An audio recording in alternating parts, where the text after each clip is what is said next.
안녕하세요. 배신의 장미입니다. 오늘은 부잣집에 시집 갔지만 드센팔자로 평생 온갖 고생을 했다는 사연자분의 이야기 지금 시작합니다. 저는 부모님의 손에 이끌려 20살에 동네 노른자 위 땅은 다 갖고 있다는 유지의 둘째 아들에게 시집을 갔습니다. 부모님이 주선에 남편 얼굴 딱 한 번 보고 그날로 결혼 날짜를 잡아 한 달 만에 결혼을 했습니다. 그 시절 연애 결혼도 있었지만 대부분이 중매 결혼이었던 만큼 저도 중매로 너무 이른 나이에 결혼을 했던 거죠. 중학교만 졸업하고 일을 하던 제가 무엇을 알았을까요? 살림도 엄마를 도와 엄마가 시키는 대로 하는 것밖에 몰랐습니다. 엄마가 본인 팔자 담지 말라며 집안일을 많이 시키지 않았어요. 그래서 지역 유지에 집에 시집을 보낸 것도 있지요. 가서 사람 부리며 살라고요. 시집과 맞닥뜨린 현실은 엄마의 생각과 제 생각과는 많이 달랐습니다. 시댁 식구들은 제게 며느리로서의 도리를 내세우며 온갖 일을 시켰습니다. 물론 어머님도 집안일을 조금은 하시니 저도 할 수 있어요. 하지만 문제는 집에서 일하는 사람들에게 하듯 제게도 하신 거였습니다.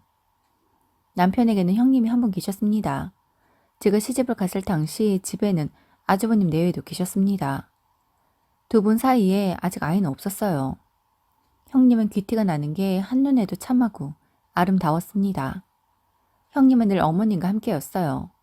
전 일하는 사람들과 함께였네요. 어머님은 동네 마실을 나갈 때에도, 머리를 하러 갈 때에도, 장을 갈 때에도 늘 형님과 함께였습니다. 저도 함께하고 싶은데 전 늘 뒷전이었어요. 형님은 잘 사는 집의 딸이었고 당시 대학까지 나온 소위 말하는 배운 여자였습니다. 아주버님도 대학을 나와 괜찮은 직장을 다니고 있었지요. 반면 저희 남편은 집안의 골칫덩이였습니다. 학창시절 공부도 잘하지 못했고 사고만 치고 다니는 사고뭉치라 일찌감치 결혼시켜 마음 잡고 살라고 중매를 해 결혼을 시킨 거였지요. 그랬기에 저와 결혼을 했나 봅니다. 저희 집은 잘 살지도 그렇다고 제가 대단히 잘난 사람도 아닌데 이런 잘 사는 집에서 중매가 들어왔다고 해 의아하긴 했거든요. 남편은 제게 마음도 없는 것 같았습니다. 부부 생활은 유지했지만 술 먹고 집에 안 들어오게 일수였고 일도 딱히 하지 않았습니다. 그저 집에 있는 돈으로 놀고 먹는 한량이었어요. 한 번은 우연히 시어머니 심부름을 가던 길에 만난 엄마를 붙잡고 어쩌자고 나를 그런 사람에게 시집을 보냈냐고 물었던 적이 있었습니다.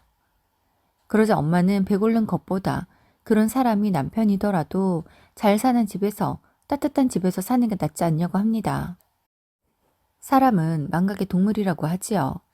그러고 보니 결혼 전에는 배불리 밥 먹고 내 방을 갖는 게 꿈이었는데 결혼하고는 삼시세끼 걱정 없이 원하는 만큼 먹고 남편과 같이 사용하지만 나만의 방이 생겨 일하다가도 혼자 얼마든지 들어와 쉬기도 하고 계절에 알맞은 옷도 시장에서 사다 입으면서 지내는데 친정 식구들에 비하면 호의호식하고 있는데 뭐가 그리 불만일까요? 부모님도 이런 자리인지 알면서도 제가 평생 돈 걱정, 먹을 것 걱정 없이 살기 위해 보내셨나 봅니다. 그래서 그날부터 남편도 시댁 식구들도 신경 쓰지 않고 그냥 나를 위해 열심히 살기로 했습니다. 눈치 주면 눈치 받고 일하라고 하면 일하면서 대신 먹고 싶은 건 마음껏 먹고 따뜻한 집에서 지내면 된다고 생각했습니다. 얼마지 않아 남편과의 사이에서 아이가 생겼고 저는 부른 배를 해서도 집안일을 했습니다. 제가 아이를 가졌음을 알았을 때 시어머니는 대놓고 형님에게 생겨야 할 아이인데 제가 먼저 임신을 했다며 대놓고 타박을 하셨지요. 참 서러웠는데 애써 괜찮으려고 노력했습니다. 한번 서러워하면 모든 것이 다 서러울 것 같았거든요. 남편은 제가 임신을 했건 말건 신경을 쓰지 않았습니다. 언제나처럼 밖으로만 돌았으니까요. 남편의 그런 모습에도 어머니는 다 제 탓이라고 했습니다. 제가 남편 하나 구워 삼지 못해 밖으로 돌게 한다면서요. 결혼 전부터 그랬던 사람인데 뭔가 억울했어요. 그래서 어머니께 남편에게 돈을 주지 말라고 했습니다. 돈을 달라고 할 때마다 주니 일할 생각도 하지 않고 밖으로 돌면 돈만 쓰고 다니니까요. 그러자 어머니는 사내 대장부가 되어서 돈도 없이 다니면 안 된다고, 속된 말로 남자는 돈이 있어야 폼이 난다고 합니다. 안 그래도 한량인데 돈이 끊임없이 주어지니 집에 붙어 있을 리가 없었습니다. 사랑도 없는 결혼을 했는데 제게 마음을 주지도 않았고요. 그러던 어느 날 시댁에 비보가 날아들었습니다. 어느 날부터 시름시름 앓던 아주버님이 갑자기 들어누웠고 병원에 갔을 땐 이미 손쓸 수 없는 지경이었습니다. 그렇게 아주버님은 와병 2달 만에 돌아가셨습니다. 갑작스런 큰아들의 죽음에 시부모님은 큰 충격을 받으셨고 집안은 말이 아니었어요. 물론 형님도 엄청난 충격을 받은 듯 했습니다. 모두가 그렇게 힘들게 아주버님을 떠나보냈고 얼마 지 않아 형님은 짐을 싸 친정으로 돌아갔습니다. 아이도 없던 형님을 시댁에서 붙잡을 수 있는 이유가 없었던 거지요. 어머님과의 사이가 돈독해 보였던 형님의 떠나는 뒷모습은 미련이 없어 보였습니다. 하루아침에 큰아들 내외를 모두 잃은 시부모님의 상심만이 클 뿐이었습니다. 그날로 제 남편이 장남이 되었고 저는 맏며느리가 되었습니다. 시어머니가 저를 불러 이야기하시더군요. 탐탁치 않지만 제가 우리 집 맏며느리라고요. 하지만 그건 어디까지나 뱃속 아이가 아들일 경우에 해당한다며 만에 하나 딸이면 괜찮을지 규수를 며느리로 드리고 저는 내치겠다고 합니다. 처음부터 저를 며느리로 받아준 이유는 제 남편에게 딸을 주겠다는 집이 없어 고르고 고르다 보니 저에게까지 기회가 온 거라고 하는데 참 비참하더군요. 어느 정도 알고는 있었지만 어머님의 입을 통해 듣고 싶었던 이야기는 아니었습니다. 그렇게 얼마 뒤 저는 출산을 했습니다. 다행이라고 해야 할지 아니라고 해야 할지 전 아들을 낳았습니다. 어머니는 제 아들을 참으로 끔찍이도 예뻐해 주셨습니다. 제 아들을 보며 죽은 큰아버지를 어찌 그리 닮았냐는 말들을 했습니다. 제 아들이 돌아가신 아주버님을 닮기는 했습니다. 제 남편과 아주버님이 많이 닮았거든요. 아빠를 많이 닮은 아들에게서 아주버님의 모습도 보였던 거죠. 저와 남편의 아이인데 어머님이 아주버님 이야기를 할 때면 싫었습니다. 그럴 때면 제 아빠를 닮았지 왜 큰아버지를 닮았겠냐고 하면 어머님은 들은 채도 하지 않았습니다. 어머님은 말로는 제게 맏며느리라고는 하셨지만 제게 형님에게 했던 것처럼 하지는 않으셨습니다. 전 그때도 지금도 여전히 일하는 분들과 함께 온갖 집안일을 했습니다. 어머님은 한 번씩 아주버님에 대한 그리움이 깊어지면 제가 형님이 앞서 아이를 가져 부정을 타 아주버님이 그리 요절을 했다는 막말을 했습니다. 제게 온갖 저주를 다 퍼부으며 저 때문이라고 했어요. 아주버님이 그리 가신 게 왜 제 탓일까요? 어머님 입장에선 원망의 대상이 필요했던 것 같습니다. 그렇게 저는 시부모님의 타박과 남편의 외면 속에서 아이들을 보며 제자리를 지키며 하루하루를 살아갔습니다. 그 누구에게도 사랑은 받지 못했지만 어려움 없이 살 수 있었으니까요. 그리고 무엇보다 내 아이들을 위해 무엇이든 해주며 키울 수 있었으니까요. 시부모님은 연세가 드실수록 기력이 쇠했고 남편은 여전히 밖으로 돌았습니다. 아버님마저 이발 빠진 호랑이가 되자 남편은 더욱 집안의 모든 돈들을 제 마음대로 흥청망청 쓰기 시작했습니다. 제가 그러면 안 된다고 이야기해 보았지만 제 말은 무시할 뿐이었어요. 한 번은 온 집안을 뒤지며 무언가를 들고 나가기에 직감적으로 남편을 그대로 보내면 안 될 것 같다는 생각이 들어 나가는 남편의 앞을 가로막았습니다. 그러자 남편이 절 밀치며 어디 남자 앞을 여자가 막냐며 때립니다. 바지 가랑이라도 잡아 못 가게 해야 할 것 같아 혼신의 힘을 다해 잡았지만 남편의 발에 옆구리를 채워 대굴대굴 굴러야만 했습니다. 그렇게 남편은 집 문서, 땅 문서까지 들고 나가 노름을 하였고 얼마 지나지 않아 온 집안의 재산을 잃고야 말았습니다. 아직 아이들이 중학교에 다닐 때였기에 눈앞이 캄캄했어요.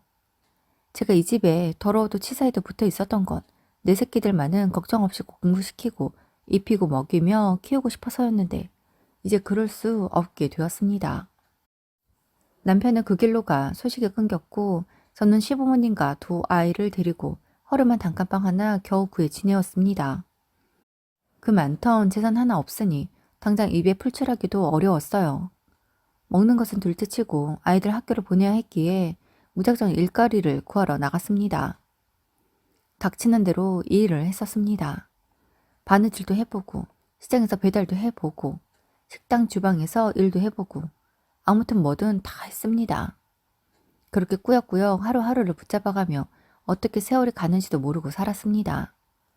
남편이 재산을 모두 날리고 사라지고 나서 시아버지는 화병에 시름시름 앓기 시작했고 그렇게 앓아 누운 지 2년이 채 안 되어 돌아가셨습니다.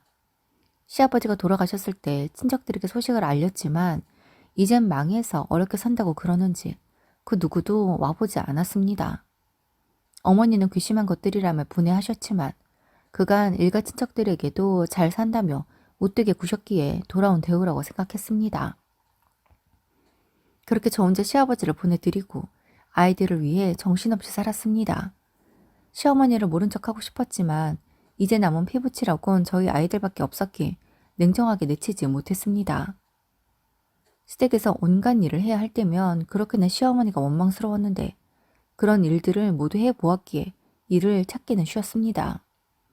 갖은 고생을 하며 아이들을 고등학교까지 졸업을 시켰습니다. 아들은 대학을 가지 않았어요. 그 어려운 환경 속에서도 공부를 곧잘 했는데 대학은 가지 않겠다고 합니다.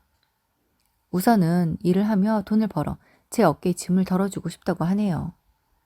정말 너무 염치 없게도 아들에게 아니라고 대학 가라고 말하지 못하고 그리 말하는 아들의 손을 잡고 울기만 했습니다. 그런데 어머님이 그러시더군요. 제게 모성애가 없다고 어떻게 장손을 대학을 안 보낼 수가 있냐며 나가서 일 하나 더 하면 대학 보낼 수 있지 않겠냐고 합니다. 그간 자식도 남편도 잃은 어머님 팔자 안타깝다고 생각해 왔는데 어머님의 그 말이 너무 화가 나더군요. 그래서 지금도 하루에 4시간밖에 못 자고 온종일 일하는데 얼마나 잠을 줄이라고 일을 하나 더 하라고 하냐고. 그러면 어머님이 나가서 일하라고 했습니다. 못할 게 뭐 있겠어요. 하다못해 인형 눈알이라도 깨매면 되지요. 그러자 어머니는 제게 호로 자식이라며 어떻게 자신을 일시킬 생각을 하냐고 합니다. 시어머니의 그 말에 아들이 처음으로 제 할머니에게 큰 소리를 냅니다. 할머니, 대체 엄마한테 왜 그래요? 우리 엄마가 평생 얼마나 고생했는 줄 알면서 지금도 얼마나 고생하는 줄 알면서 그런 말을 해요? 새벽에 나가서 오밤중에 들어오는 엄마한테 아침 해내라, 점심 챙겨라, 저녁도 해내라 하면서 앉아서 따뜻한 밥 얻어 먹으면서 양심도 없어요? 내가 엄마였다면 우리도 다 버리고 벌써 도망갔어요. 우리 엄마가 착해서 우리도 할머니도 다 보듬고 있는데 그러고 싶어요? 한 번만 더 우리 엄마한테 그런 식으로 하면 제가 앞장서서 할머니 내쫓을 거예요. 아버지 소식도 모르는 마당에 할머니는 엄마에게 그저 남이라고요. 어머니는 의지하던 장손의 말에 절망한 듯한 표정을 지어 보이더니 어떻게 네가 나에게 그런 말을 할 수가 있냐며 가슴을 치며 웁니다. 그러자 아들은 가식적인 눈물 보고 싶지 않다며 냉정하게 말하네요. 이후 시어머니는 집에서 더 목소리를 내지 않았고 아들은 취직을 해 집안에 보탬이 되었습니다. 제 용돈 조금만 챙기고 모두 생활비로 주더라고요. 아들이 벌어온 그 돈이 너무 아까워 최대한으로 모았습니다. 아들은 자신의 용돈을 일부 쪼개어 제 동생에게 용돈을 주었습니다. 그리고 딸이 고등학교 졸업반 때 아들은 저와 딸을 불러놓고 딸에게 대학에 가라고 합니다. 딸의 자신도 바로 일을 하겠다고 하더군요. 가슴이 무너졌어요. 결국 딸도 대학에 못 보내는구나 싶었습니다. 그러자 아들이 통장을 하나 건네더니 그간 회사에서 보너스가 나오면 모아두었던 거라며 이걸로 등록금을 쓰라고 합니다. 그 통장을 보고는 우리 셋이 얼마나 울었나 모릅니다. 그렇게 딸은 대학생이 되었고 아들은 제 동생의 대학 뒷바라지를 자진해 오롯이 했고 졸업까지 시켰습니다. 딸은 졸업하고 좋은 회사에 취직을 했습니다. 첫 월급으로 제법 많은 월급을 받아왔고 그날 이야기하더군요. 이젠 오빠가 대학에 가라고요. 더 늦기 전에 공부를 해야 하지 않겠냐면서요. 군대도 다녀왔겠다. 지금 도전하지 않으면 자신이 도움은 주지 않겠다고 으름장을 놓습니다. 아들은 딸의 그 말에 눈물을 흘리며 정말 그래도 되냐고 자기도 대학 생활 해도 되겠냐고 합니다. 딸은 오빠가 자신보다 공부도 더 잘하는데도 자신을 위해 대학도 포기하고 일을 했다는 걸 안다고. 이젠 자신의 차례라고 합니다. 그러면서 회사에 이야기해서 최대한 빨리 그만두고 입시 준비를 하라고 하네요. 아무리 예전에 공부를 잘했어도 그간 머리가 굳었을 테니 다시 책을 봐야 할 것 같다면서요. 그렇게 아들은 2달 뒤 퇴사를 해 공부를 시작했고 다음에 대학에 입학을 했습니다. 딸이 4년을 꼬박 오빠 대학 뒷바라지를 했지요. 저는 그간 열심히 일을 하며 돈을 모았습니다. 그런데 어느 날 어떻게 알았는지 집으로 남편이 찾아왔습니다. 그렇게 꾸미는 거 좋아하고 돈 펑펑 쓰던 사람이 허름한 행색을 하고 나타났네요. 너무 당황스러웠습니다. 어떻게 왔냐고 하니 자신의 집인데 왜 못 오냐고 합니다. 그래서 여기가 왜 당신 집이냐고 내 집이라고 했습니다. 남편은 절 밀치고 집에 들어왔고 아들의 목소리에 어머니는 방문을 활짝 열고 나오시더니 이제야 왔냐며 이제 떠돌아 다니지 말고 여기서 살라고. 저도 애들도 다 돈 벌어서 이제는 힘들지 않다고 합니다. 돈 이야기에 남편의 눈이 번쩍 뜨이는데 소름 돋았어요. 역시나 남편은 그날 저녁 돈 좀 달라고 합니다. 그런데 남편에게 돈을 줄 이유가 없잖아요. 돈 주면 뭐 하겠어요. 제 버럭에 못 쳤을 텐데 말입니다. 제가 돈을 주지 않자 남편은 진상을 부렸고 어머니는 제게 돈으로 남편 썩 죽이지 말라며 빨리 쥐어주라고 합니다. 그래서 싫다고 했어요. 그러자 남편이 제게 손찌검을 하려고 합니다. 그때 방에서 아들이 나오더니 여태 우리 모른 척 살아놓고 먹고 살만하다고 하니 온 거예요? 왜요? 또 돈 다 뜯어가려고요? 또 우리 길에 나앉게 만들려고요? 이제 우리 어리지 않아요. 엄마 혼자 감당하게 만들지 않는다고요. 우리 어려서부터 한 번도 아버지 노릇 한 적 없잖아요. 그러니 아버지에게 정도 없어요. 남편은 아들의 이야기에 연신 혀를 차더니 애를 이딴 식으로 키웠냐며 어쩜 이렇게 싸가지가 없냐고 합니다. 그 말에 딸도 한마디 거둡니다. 우리 아무한테나 안 그래요. 엄마가 우리 얼마나 정성으로 키웠는데요. 엄마가 그러더라고요. 인간 같지 않은 사람은 애초에 상대하지 말라고요. 그래서 상대하지 않으려는 건데 왜요? 뭐 잘못했어요? 우릴 이런 상황으로 떠밀었으면 최소한 사과는 해야 하는 거 아니에요?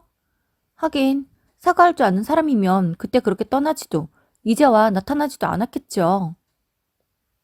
아이들의 이야기에 시어머니는 소리를 빽 지르며 어떻게 아버지에게 그런 말들을 할 수 있냐고 합니다.